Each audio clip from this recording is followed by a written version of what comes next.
இனிமே அவ இங்க இருக்கிற ஒவ்வொரு நிமிஷமும் நமக்கு பிரச்சனை தான்ப்பா. இதையெல்லாம் அருணுக்கும் உன் பொண்டாட்டிக்கும் எடுத்து சொல்லி புரியவை. உடனே எல்லாரும் கூடி பேசி அவளை வீட்டை விட்டு துரத்துற வழிய பாரு. அதுக்குன்னு தப்பு செஞ்சவளை விட்டுட்டு நாங்க எதுக்கு ரஞ்சிதாவை துரத்தணும்?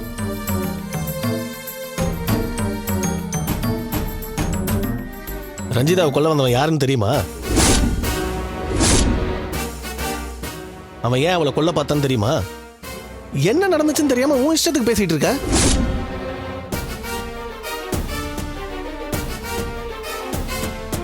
என்ன நடந்துச்சுன்னு சொல்லு, நான் தெரிஞ்சுக்கிறேன். அக்கா அது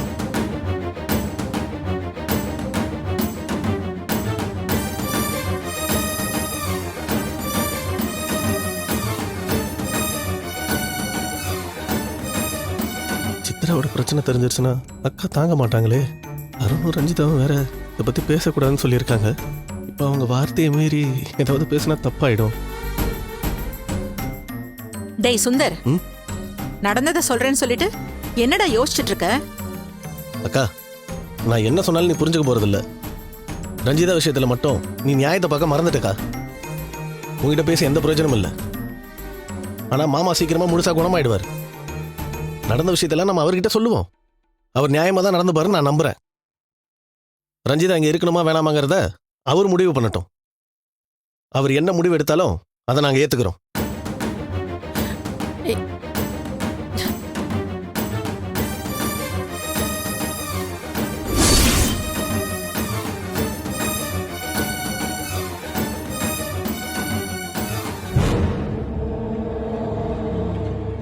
மொதல் அட்டம்ப்ட்லேயே சாவாம டார்ச்சர் பண்ணிட்டு இருக்கான்.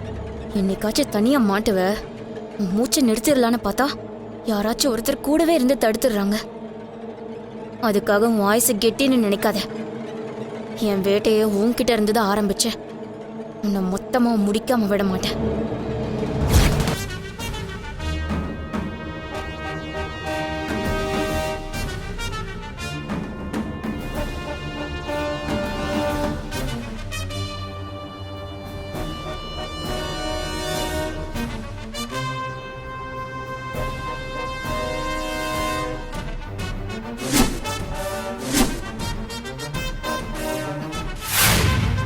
அண்ணி,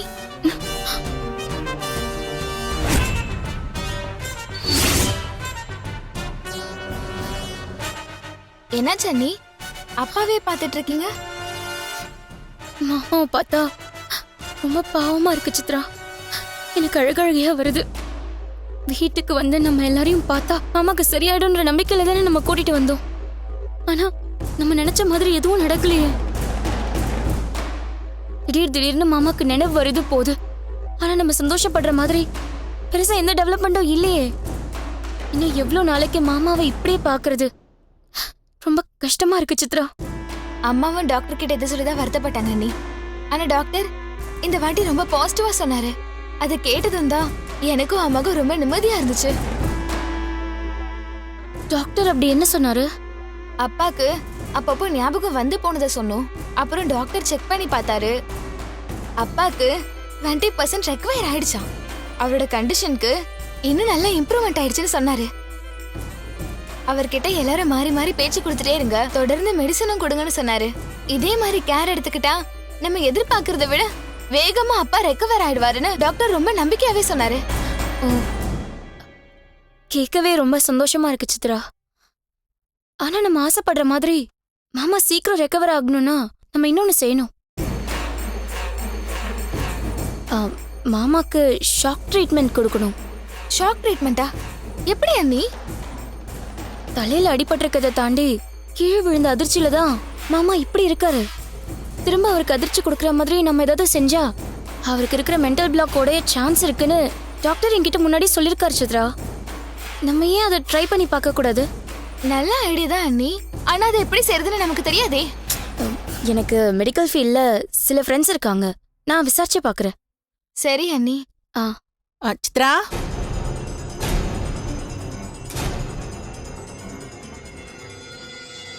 சித்ரா, ஹாஸ்பிட்டல்ல இந்த மருந்து பாட்டில் வாங்கணும்னு சொன்னாங்கல்ல, இங்க பக்கத்துல இருக்கிற மெடிக்கல் ஷாப்ல இருக்கான்னு பாக்குறியாமா? என்ன மருந்து அத்தை? இதோ இந்த மருந்து தாமா. டாக்டர் புதுசா மருந்து எழுதி கொடுத்தாரு. தினம் 2 வேளை கொடுத்தா அவருக்கு 1 மாசத்துல நல்ல ரிசல்ட் தெரியும்னு சொன்னாருமா. ஹாஸ்பிட்டல்ல இருந்த ஃபார்மசில கிடைக்கலமா, அதான் வெளியில வாங்கிக்கலாம்னு வந்துட்டோம். சரிங்க அத்தை, நான் போய் வாங்கிட்டு வரேன். அண்ணி நான் போயிட்டு வரேன். இல்ல சித்ரா, இப்பதான் ஹாஸ்பிட்டல் வரைக்கும் போயிட்டு வரேன். அது மட்டும் இல்லாம இந்த மெடிசன் ரேரா கிடைக்கிறது போல, அதான் ஹாஸ்பிட்டல்லே கிடைக்கல. நான் 4-5 கடை ஏறி பார்த்துட்டு கூட வாங்கிட்டு வரேன். நீ இங்கே இரு. வரேன் அத்தை. இந்தாங்க. இது அந்த அட்ரஸ்க்கு டெலிவரி பண்ணிடுங்க. Okay sir. ஓகேவா? வாங்க மேடம். சார், இந்த மெடிசின்ஸ் இருக்கா சார்? இருக்கு மேடம். ஒரு பாட்டில் கொடுத்துருங்க. அண்ட் அப்படியே ட்ரை காஃப்க்கும் ஒரு சிரப் கொடுத்துறீங்களா? Okay madam.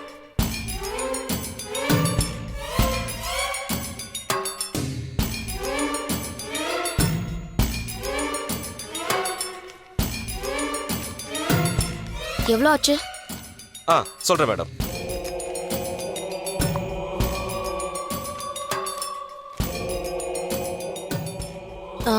இந்த மெடிசன் எதுக்குங்க?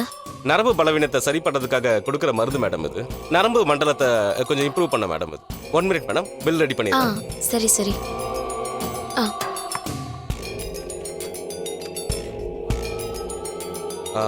1080 மேடம். நான் பே பண்ணிடுறேன். Thank you madam. மேடம் உங்க பில். Okay sir, thank you.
உன் பிரச்சனையை குணமாக்க ஒரு ஸ்பெஷல் மருந்து கொடுத்துருக்காங்க. அத கீழே ஊத்திட்டு இருமல் மருந்தை இதுல ஊத்தி வச்சிருக்கேன். நீ கம்ப்ளீட்டா குணமாயிட்டா நான் தானே மாட்டிப்பேன். நினைவு திரும்பாமலேயே உன்னை மேல அனுப்பி வைக்க போறேன். குடிச்சிரு.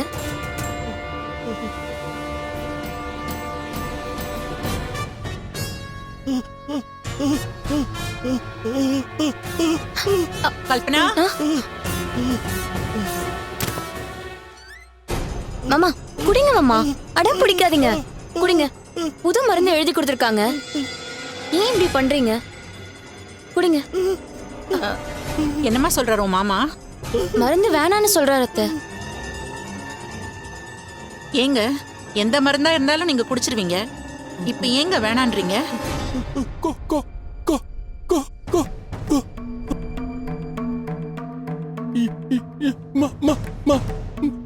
அஷ்ஷோ. என்னங்க நீங்க என்ன சொல்ல வரீங்கன்னு எனக்கு புரியலங்க. அத்தை, என்ன பார்த்து மருன்னு சொல்றாரு அத்தை. நான் இந்த வீட்டு மருமகளா வரணும்னு தான் மாமா சொல்லணும்னு முயற்சி பண்றாருன்னு நினைக்கிறேன்.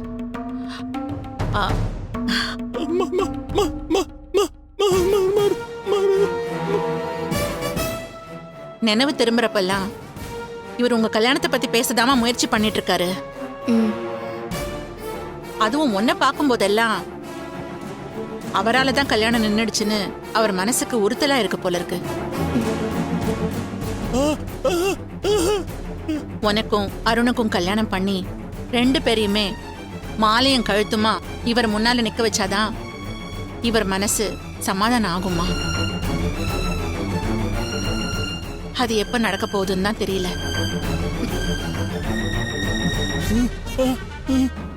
என்னங்க, டாக்டர் தான் புது மருந்து எழுதி கொடுத்திருக்காரு. அதை தினமும் குடிச்சிட்டு வந்தீங்கன்னா ஒரே மாசத்துல குணமாயிடும்னு சொல்லிருக்காரு.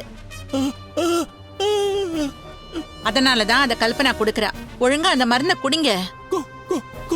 கல்பனா, நீயே குடுமா. நீயே கூட இருந்து இவரை பாத்துக்க. உன்னை நினைச்சுதான் இவர் ரொம்ப வருத்தப்படுறாரு. நீ இவர் அக்கறையா கவனிச்சுக்கிறத பார்த்து இவரோட சங்கடம் கொஞ்சம் கொஞ்சமா குறையும்னு நம்புறேன். சரி, நீ இவரை பாத்துக்கோ. எனக்கு அடுப்புல கொஞ்சம் வேலை இருக்கு, வரேன். சரிங்க அத்தை. அத்தை சொல்லிட்டு போனது புரிஞ்சுதா மாமா? குடிச்சிருங்க. அம்மா, மருந்து குடிச்சிருங்க.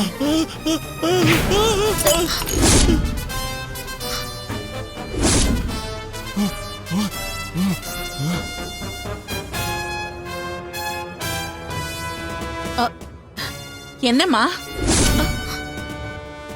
என்னம்மா, என்னாச்சு? மருந்து தட்டி விட்டார் அத்தை. ஏங்க, இவ உங்களுக்காக மெடிக்கல் ஷாப்புக்கு போய் மருந்தெல்லாம் வாங்கிட்டு வந்திருக்கா. உங்களை அன்பா பாத்துக்கணும்னு நினைச்சிட்டு இருக்கா. ஏங்க அதை புரிஞ்சுக்கவே மாட்டேங்கிறீங்க? நீ போமா. இவர் சில சமயம் இப்படிதான் குழந்தை மாதிரி நடந்துக்கிறாரு. அவரை நான் பாத்துக்கிறேன். இத பாரு, கவலைப்படாத, நீ போ. நான் பாத்துக்கிறேம்மா, நீ போ. ஏங்க இப்படி பண்றீங்க? ஆ?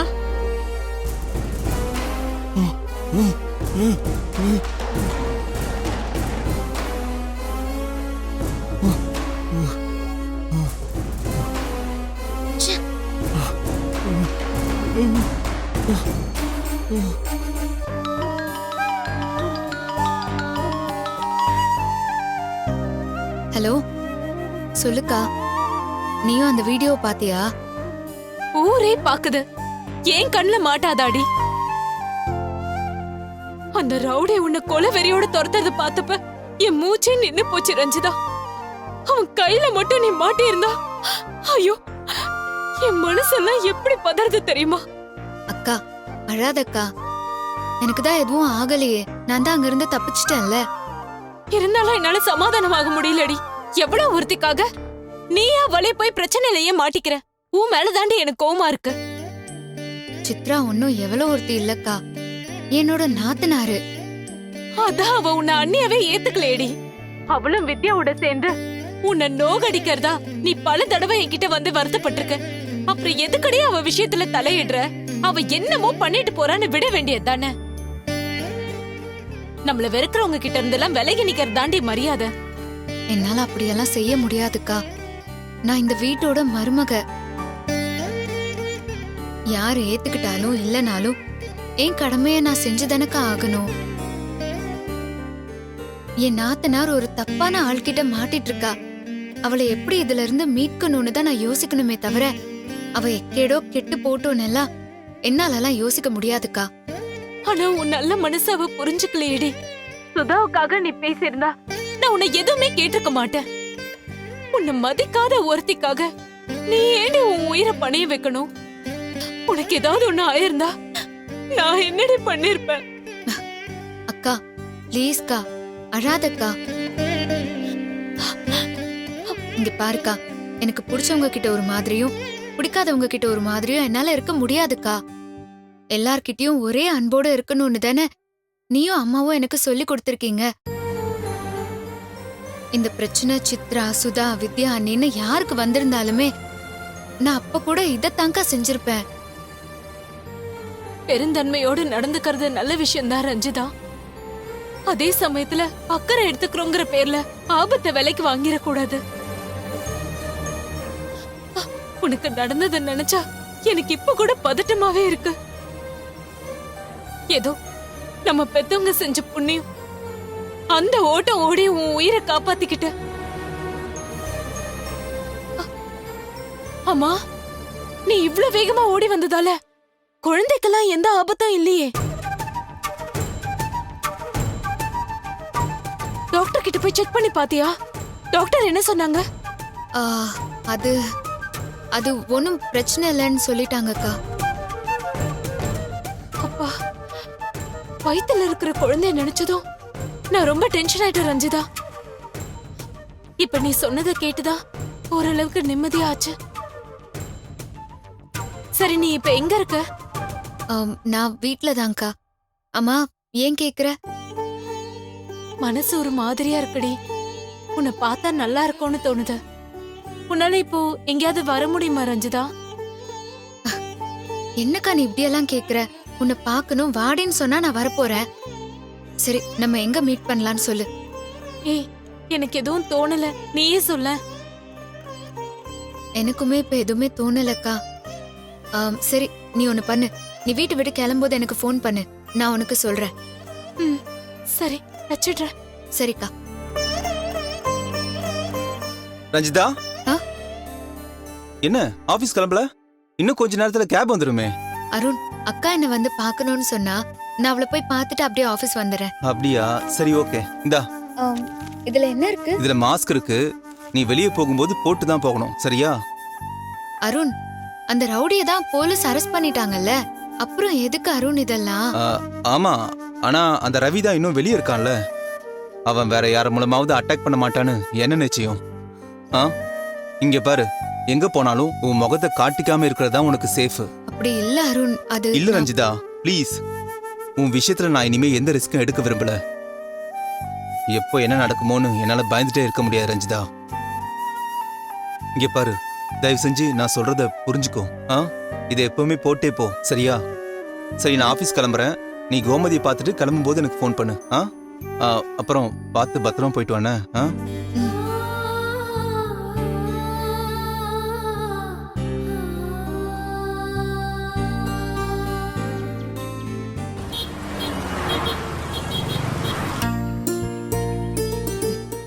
தர்ஷமா, நேத்து மாதிரியே இன்னைக்கும் தீபக் கூட விளையாடிட்டு அம்மா வெளியே போயிட்டு சீக்கிரமா வந்துடுறேன், சரியா? சரிம்மா. இங்க பாரு, ஸ்நாக்ஸ் எல்லாம் பேக்லயே வச்சிருக்கேன், பசிச்சா சாப்பிட்டுக்கோ. சரிம்மா. இங்க பாரு, ஆண்டியை தொந்தரவு பண்ணக்கூடாது, அடம் பிடிக்கூடாது, சரியா? தீபக்கோட சண்டை போடக்கூடாது, குட் கேர்லா நடந்துக்கணும், அவ்வளவுதானே? செல்லம், கரெக்டா புரிஞ்சுக்கிட்டேன். வா.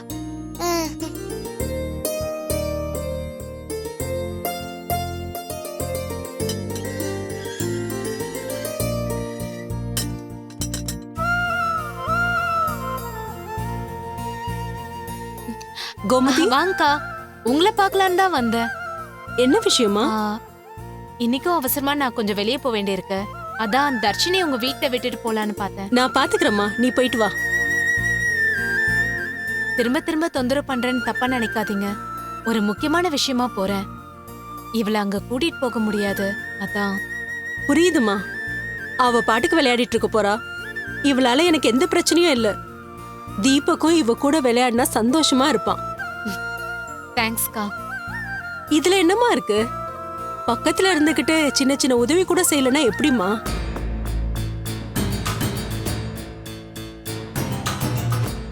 நீ போயிட்டு வாமா, பாப்பாவை நான் பாத்துக்கிறேன். சரி தர்ஷு, வாமா நம்ம போலாம். பாய் தர்ஷு. சரிம்மா.